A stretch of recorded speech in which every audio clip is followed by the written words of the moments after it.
มาพี่น้องเดี๋ยวกินตำมะฮู้นะ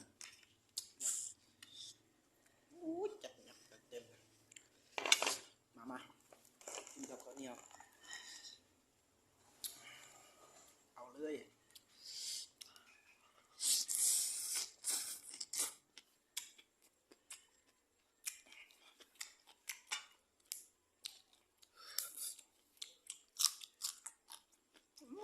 แซ่บครับ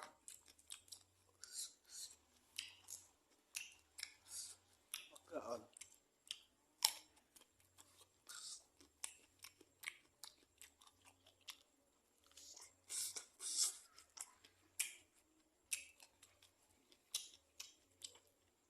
กินข้าวเที่ยงน้ำกันเถอะมาเลย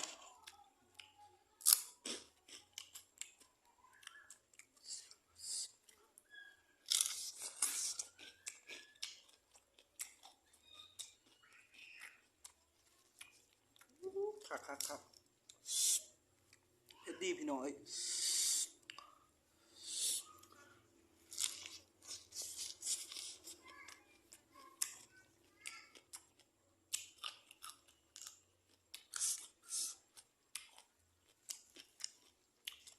รวมกับมี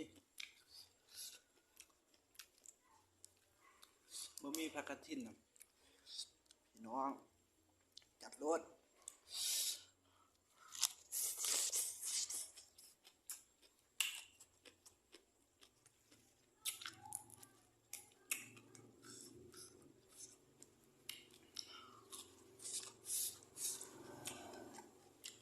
คำใหญ่ๆเลย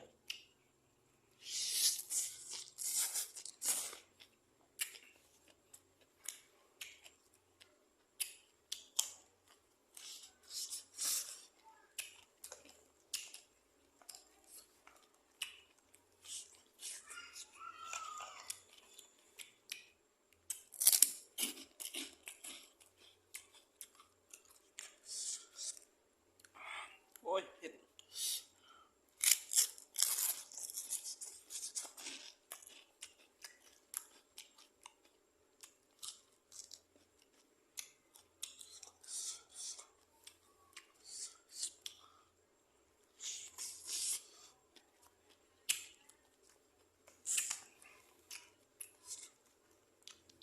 สุดยอดเลยพี่น้องมาเด้อสดนำจากบาท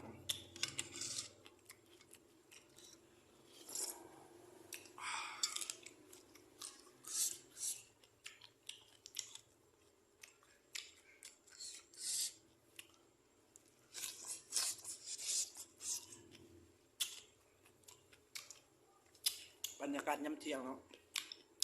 กินข้าวเที่ยง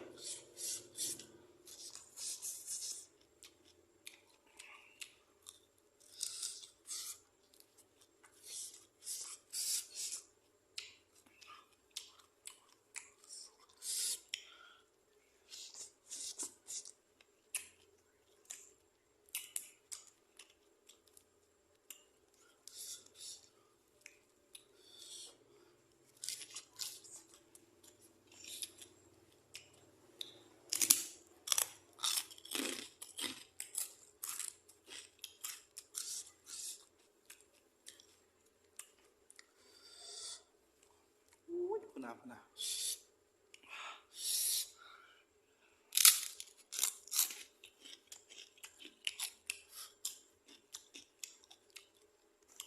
เข้ากันอีดี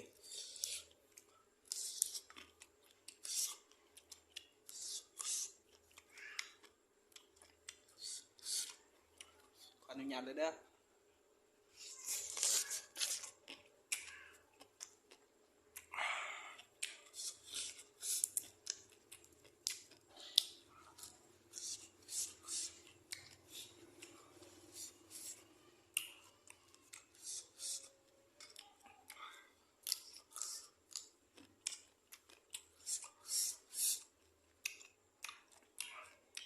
เอามือคุยเลย